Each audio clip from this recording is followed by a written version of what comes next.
Alle mense het verlossing nodig. Almal het die verlosser nodig. Ja, want alle mense, skryf Paulus, word eintlik geestelik doodgebore.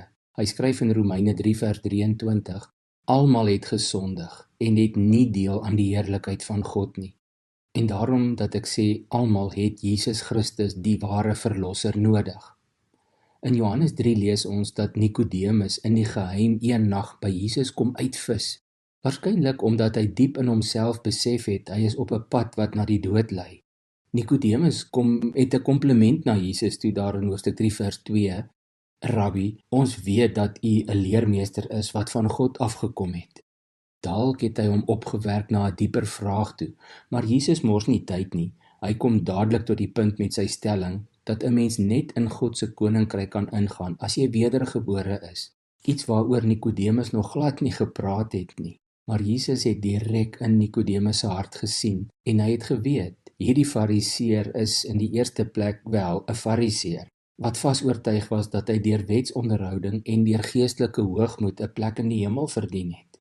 En in die tweede plek waag hy dit tog om na Jesus toe te kom, omdat hy 'n diep geestelike nood gehad het. Hy kom soek die leermeester wat van God afkom.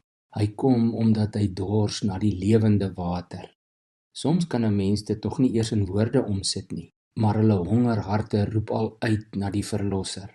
Augustinus, die biskop van Hippo, het vroeg in die 5de eeu al tot God bely en gesê, ons harte sal rusteloos bly totdat ons rus vind in U, o God.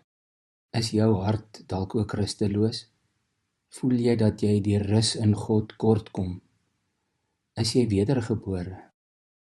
As jy kan bely dat jy met jou hele hart in Jesus Christus glo en dat jy hom liefhet, soos hy in sy woord sê, met jou hele hart en met jou hele siel en met al jou krag en met jou hele verstand.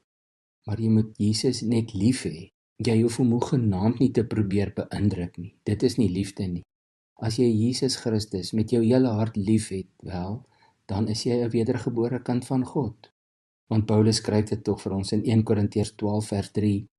Niemand kan sê Jesus is die Here nie, behalwe deur die Heilige Gees. As jy kan sê Jesus is jou Here, dan is dit net moontlik omdat die Heilige Gees vir jou al die wedergeboorte bewerkstellig het. Kom ons bid saam. Here, dankie dat U ons honger, dors, dooie harte lewendig gemaak het deur die wedergeboorte. En dankie dat die skrif ons leer, dis U Heilige Gees wat hierdie werk in ons doen.